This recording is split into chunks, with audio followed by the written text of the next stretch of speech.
Agora vamos para a parte divertida, né, dessa nossa fala, que agora são os paradoxos da maximização esperada. O princípio da utilidade esperada está longe de ser isento de controvérsia, por mais que ele seja amplamente aceito. Naturalmente, algumas objeções são mais sofisticadas do que outras, e as mais sofisticadas ganham esse nome de paradoxo. Não são paradoxos no sentido literal de um paradoxo lógico, tá? Como o paradoxo mentiroso. São paradoxos no sentido de que tem consequências, resultados inesperados, nesse sentido, tá? Vamos começar com o paradoxo de Alais, tá? Se escreve assim, ó, Alais, tá? Alais. Mas como ele é francês, a gente lê Alais. Né? Então, foi descoberto pelo economista ganhador do Prêmio Nobel, Maurice Allais. Na literatura contemporânea, esse paradoxo é dirigido tanto contra o princípio da utilidade esperada em si, quanto mais especificamente contra um dos axiomas frequentemente utilizados nas axiomatizações indiretas. Né? Então, vamos falar aqui hoje desse paradoxo como um problema para um princípio da utilidade esperada como um todo. Quando a gente fala do axioma, a gente mostra como é que ele traz problema para esse axioma em específico. Né? Então, considere aqui esses dois jogos aqui. Tá, então, como eu estava dizendo, considere esses jogos, essas escolhas aqui, nessas 4 loterias escritas na tabela, né? Na qual um bilhete só vai vencer, né? Então tem 100 bilhetes, um vai ser sorteado. A loteria 1, ela te paga 1 milhão com certeza, porque ela te paga 1 milhão. Se o ticket 1 for sorteado, né? Então perceba que esses estados aqui, eles têm probabilidades bem diferentes. Aqui, a probabilidade do ticket 1 ser sorteado é 1 sobre 100, 1%. A probabilidade de um ticket entre 2 e 10 ser sorteado é 10%, e aqui é o que sobra, né, que é 89%. Tem que somar 1, beleza. A loteria 1, ela paga 1 milhão, com certeza. Ela paga 1 milhão em qualquer um desses estados. Já a loteria 2, não. Ela paga 5 milhões com 10%, mas só que ela tem uma chance, mesmo que pequena, de não pagar nada, né? Então, de novo, vamos pensar que seja 1 bilhão, ou em vez de milhão, que seja bilhão. Tá? Muita gente aqui vai preferir a loteria 1. Eu prefiro ser um bilionário com certeza do que eu ter a chance de ter 5 bilhões com 10%, mas ainda assim, em troca eu tenho 1% de chance de continuar como eu estou. Né? Então, as duas apostas, elas pagam igual na maioria dos casos, que é 89% dos casos, mas em 10% dos casos a 2 paga melhor do que a 1, mas em 1% do caso a 2 paga 0, né? Então, aqui eu estou correndo o risco de não ganhar nada. Eu prefiro ganhar 1 bilhão, com certeza, do que ter 10% de chance de ganhar 5 bilhões em troca de 1% de chance de não ganhar nada. Muita gente pode pensar assim. E preferir a 1 em relação a 2. Agora, no caso da 3 para 4, perceba que ambas pagam 0 na maioria dos casos. Né? E a 3, ela é melhor, ela tem 10% de chance de ser melhor do que a 1.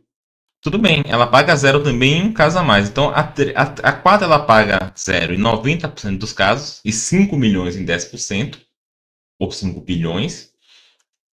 E a 3 ela paga 0 em 89% dos casos, ou seja, é quase igual. E 1 bilhão nos 11% restantes. Aqui nesse caso, muita gente prefere a 4 em relação a 3. E aí vem, né, e tem vários estudos empíricos que mostram que de fato as pessoas raciocinam dessa forma, né? E aí vem o paradoxo de Allais. Eu não sei qual é a utilidade que você dá a 1 bilhão, a 5 bilhões, tá? Porém, não importa qual utilidade você atribua ao dinheiro, seja qual for a utilidade que eu atribua a 5 bilhões e a 1 bilhão, o princípio da utilidade esperada exige que você prefira o jogo 1 ao 2, se e somente se você prefere o 3 a 4. Por quê, gente? Vamos calcular a diferença de utilidade esperada entre os dois pares de aposta, tá? Note novamente que a probabilidade do bilhete sorteado é 0,1%, né? 0,01, e a probabilidade dos bilhetes 2 a 11 sorteados é 10%, 0,1. E, portanto, a probabilidade de um dos bilhetes entre 12 e 100 ser sorteado é 0,89, como eu falei, né? Então, a utilidade esperada da primeira aposta, eu vou botar aqui, Gamble 1, ou menos, né, a utilidade esperada. A utilidade esperada da segunda aposta, ela vai ser o quê? Vai ser a utilidade da primeira, que é 1 milhão, a gente sabe, né? Porque ela paga 1 milhão em qualquer é a utilidade de 1 milhão, menos. E aqui a gente tem que fazer a conta da Gamble 2, né? Esse primeiro termo aqui eu não vou nem colocar porque é zero, tá? Então vai ser a utilidade de 5 milhões vezes 10%, mais a utilidade de 1 milhão vezes 89%. Tá? Isso aqui é a diferença entre as duas utilidades. Isso aqui é a utilidade do 1, aqui é a utilidade do 2. Né? Isso daqui, fazendo a conta, ela vai dar...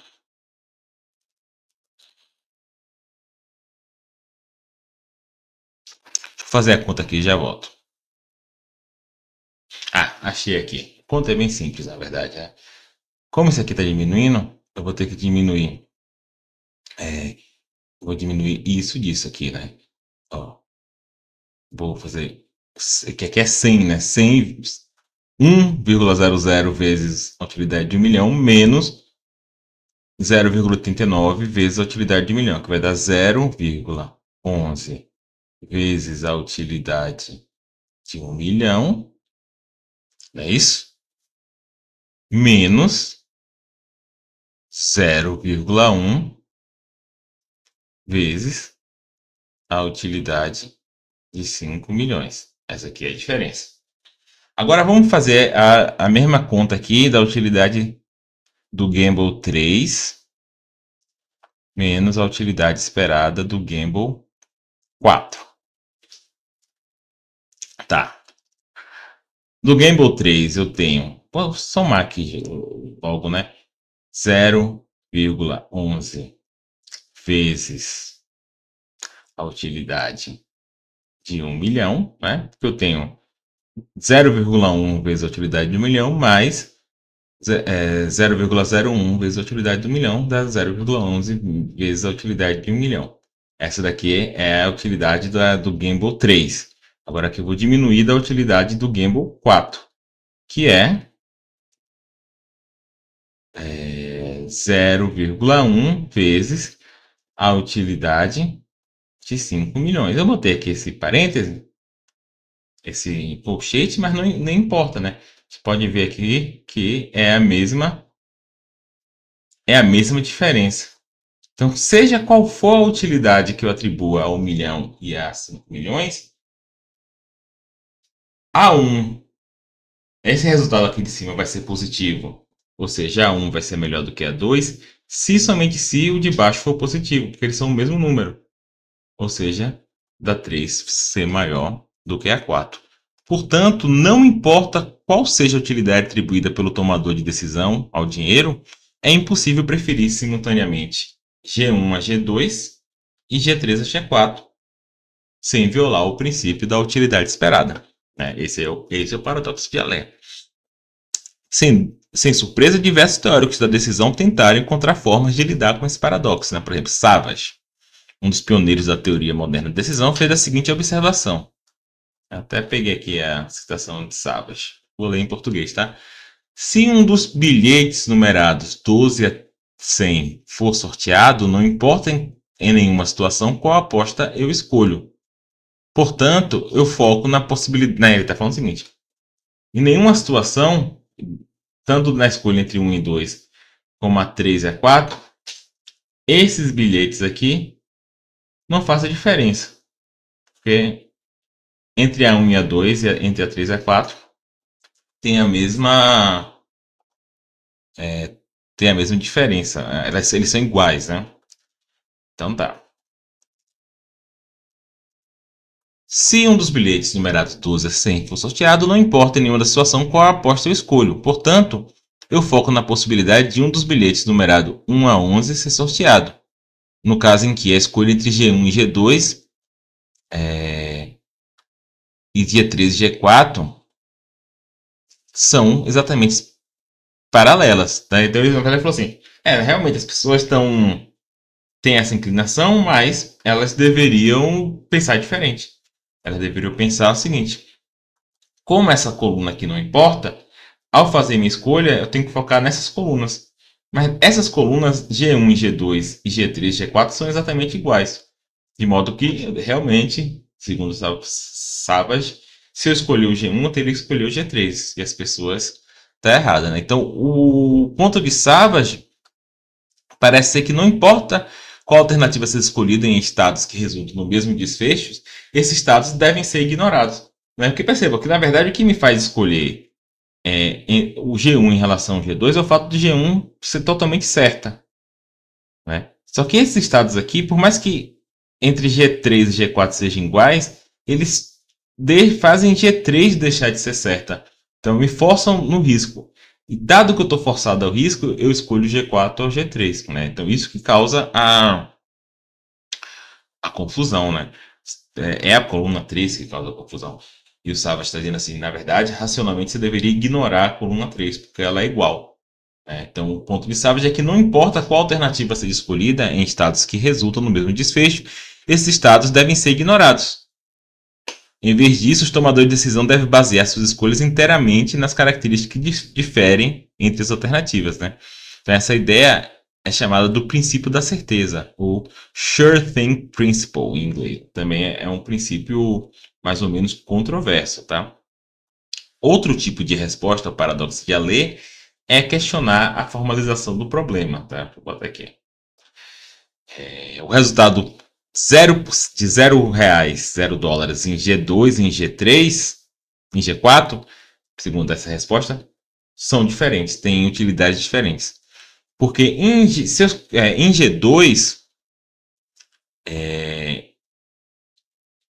por eu ter deixado de escolher uma alternativa certa para escolher uma alternativa arriscada, se essa minha alternativa arriscada, que só tem 1% de chance de me retornar zero, esse zero me dói muito mais, então eu tenho um disappointment, né? Do que se eu escolher 4 e vier o zero. Porque se eu escolhesse 3 também, eu tinha muita chance de ganhar zero. Né? Então eu falo assim, tá bom, eu arrisquei, né? Arrisquei 1% aqui para ganhar 5 milhões, perdi. Mas se eu tivesse escolhido o outro também, eu tinha muita chance de perder. No caso do 1, não. Tipo assim, eu arrisquei para ganhar 5 milhões e perdi. Se eu tivesse escolhido o outro, era certo que eu ia ganhar 1 milhão. Então a ideia aqui seria que esses zeros têm valores diferentes, né? Uma desvantagem dessa resposta é que parece difícil determinar exatamente quão detalhadamente a descrição dos resultados deve ser, né? Então, parece ser uma coisa meio ad hoc, né? Em princípio, parece que toda violação potencial do princípio de utilidade poderia ser rejeitada simplesmente tornando a individuação dos resultados mais detalhadas, né? Se tornaria o princípio imune à crítica, e imunidade à crítica é algo ruim, tá? Apesar do que às vezes a gente acha que não. Vamos agora falar de outro paradoxo, o paradoxo de Ellsberg. Então, esse paradoxo ele foi descoberto por Daniel Ellsberg, quando ele era um estudante de doutorado em economia em Harvard no final da década de 60. Fato interessante, né, nessa pauta aí, o Ellsberg ele ficou mais famoso por outro motivo, mais do que o paradoxo, que foi o fato dele ter vazado os papéis do Pentágono, que provou décadas de mentira do governo norte-americano, estadunidense, sobre a guerra do Vietnã. Né? Então aqui você vê que tá dando várias entrevistas aqui. Tá? Então, ele foi um cara muito famoso por esse motivo, mas ele também propôs um paradoxo de teoria de decisão. E o paradoxo de Ellsberg é o seguinte. Suponha que o tomador de decisão é apresentado com uma urna contendo 90 bolas. sendo que 30 são vermelhas. As 60 bolas restantes são pretas ou amarelas, mas a proporção das bolas pretas e amarelas é desconhecida. Então, deixa eu botar aqui o... Tá, então a urna, ela tem 30 vermelhas, tá? Você tá certo que 30 vermelha, ela tem 60, que pode ser preta ou amarela, tá? Quem sabe as 60 são amarelas, quem sabe as 60 são pretas, quem sabe são 30-30. Não tem como saber, tá? A proporções é desconhecida. Então, vamos comparar aqui a aposta 1 com a aposta 2. A aposta 1, ela paga 100 dólares se uma bola vermelha for sorteada. Então, ela tem 30% de pagar 100 dólares. Já a aposta 2, ela paga 100 se a preta for sorteada. Você não sabe qual é a porcentagem aqui. Você sabe que tem 60% de chance de cair uma preta ou amarela, mas você não sabe qual é a probabilidade de cair uma preta. Tá? Então aqui, muita gente vai falar assim, não, porque eu prefiro escolher a aposta 1. Por quê? Porque eu sei que tenho 30% de ganhar. A aposta 2, quem sabe eu tenho 60% de ganhar, mas quem sabe eu tenho 0% de ganhar. Né? Então aqui você tem um meta-risco, algo desse tipo, né? Beleza, então vamos pensar que a gente aqui escolheu a aposta 1.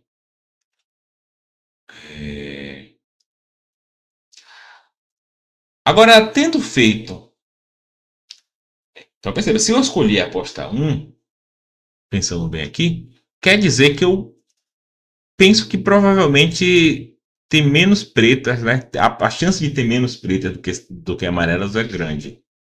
Né? Se eu achasse que tivesse mais pretas do que amarelas, eu acharia que há mais de 30% de chance de cair preta, e eu teria escolhido a 2. Né? Então, se eu escolher a 1, não acho que há, pelo menos eu não acho que há mais pretas que amarelas. Vamos continuar. Tendo feito aqui a escolha entre a aposta 1 e a aposta 2, você é apresentado com outras duas apostas, né? A 3 e a 4. A 3, ela paga 100 reais se cair uma vermelha e paga 100 reais se cair uma amarela. Eu não sei qual é a chance de cair amarela. E a 4, ela paga 100 reais se cair uma preta ou uma amarela. Aqui na 4 eu sei que eu tenho 60% de chance de ganhar. Porque eu sei que a soma das pretas e das amarelas dá 60. Né? Se a gente escolheu a 1 em relação a 2, porque a gente queria a segurança, né, de saber a probabilidade, aqui no caso, então, parece que eu deveria escolher a 4 em relação a 3. Porque na 4 eu sei que eu tenho 60% de chance de ganhar. Na 3 eu não sei. Quem sabe eu tenha 90. Quem sabe eu tenha só 30. Né? Então, geralmente as pessoas respondem assim. Preferem a 1 em relação a 2 e a 4 em relação a 3. Beleza? O ponto de Ellsberg é o seguinte: não importa qual, é a mesma coisa, mais ou menos a mesma coisa do paradoxo do Alé, né?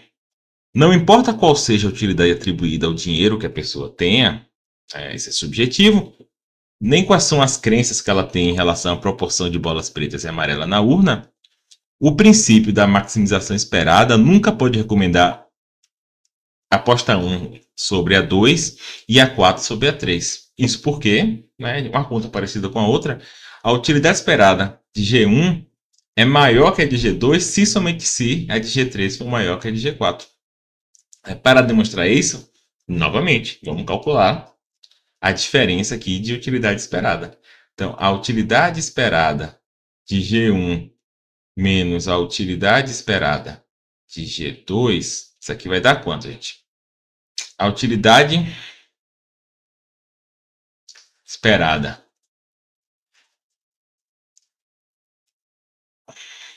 vai dar 30 sobre 90, né? Então, G1, né? Eu tenho 30 chances em 90 de ganhar 100. Vamos dizer aqui que a utilidade de 100 é M, tá? Só para a gente não ter que ficar escrevendo a utilidade de 100. Menos B, né? A gente não sabe a probabilidade de quantas pretas tem. B sobre 90. Vamos botar o parênteses aqui. M. Certo? Então, isso aqui, se a gente fizer uma continha aqui, a gente vê que dá 30 menos B M sobre 90. Tá? Beleza. Agora vamos fazer a utilidade esperada de G3 menos a utilidade esperada de G4. Aí aqui a gente vai ter 30, né? 30 de T preta, mais 60 menos B. Eu sei que tem 60% de chance de ser black ou yellow, mas o B é a quantidade de preto, né? Então eu ganho se for preto, vermelho ou amarelo. Então eu tenho 30 mais 60 menos a probabilidade de preto, a quantidade de preto. Isso sobre 90. Né? Isso tudo aqui, M, que é a utilidade lá dos $100. Menos, vou escrever aqui embaixo, 60 sobre 90, né? Que é a probabilidade, 60 é a probabilidade de preto ou disso, né? Isso aqui eu sei. M. Isso daqui, se a gente fizer a conta, vai dar também exatamente 30 menos B, M sobre 90. Então, essa diferença aqui é igual. Ou seja, a utilidade de G1 é maior que a de G2 se somente se a de G3 for maior que a de G4. Só que nossas escolhas aqui são inconsistentes, que a gente escolheu como se G1 fosse melhor que G2 e como se G3 fosse melhor do que G4. Note que esse argumento não pode ser evitado simplesmente argumentando que G2 deve ser preferida a G1. Porque nesse caso, presumivelmente, também faria sentido preferir G3 a G4. Por quê? Porque se eu preferisse G2 a G1, quer dizer que eu gosto do risco, né? Eu estou apostando aqui no fato de ter mais pretas do que amarelas. Nesse caso, se eu gosto do risco, eu poderia escolher G3 sobre G4, apostando que tem menos pretas do que amarela. Mas se bem que dessa maneira que eu expliquei aqui, parece que não faz sentido. Né? Mas a ideia seria que, se eu gosto de risco e escolho G2 em relação a G1, talvez eu prefira G3 em relação a G4, e eu cairia no mesmo problema. Né? Só não dá problema que eu escolher G1 e G3, ou G2 e G4. Né? Então, o paradoxo de Ellsberg é, em muitos aspectos, semelhante ao paradoxo de Allais. Em ambos os casos, parece razoável violar o princípio da certeza de Savage, ou seja, não ignorar estados apenas porque eles produzem os mesmos resultados. No entanto, o motivo pelo qual parece plausível considerar esses estados difere em cada paradoxo. No paradoxo de Allais, G1 é preferível sobre G2 porque G1 garante o recebimento de $1 milhão. Já no paradoxo de Ellsberg, G1 é preferível sobre G2 porque a probabilidade de ganhar $100 é conhecida com exatidão em G1 e não em G2, mesmo que nenhuma alternativa garanta um resultado favorável. Né? Então, pode-se argumentar que as intuições que motivam os paradoxos são fundamentalmente diferentes. O paradoxo de Ellsberg surge da aversão à incerteza epistêmica, né? Certeza de segunda ordem, incerteza sobre as probabilidades, a meta-incerteza, enquanto o paradoxo de Allais decorre da aversão à incerteza de primeira ordem, né? Sobre os resultados.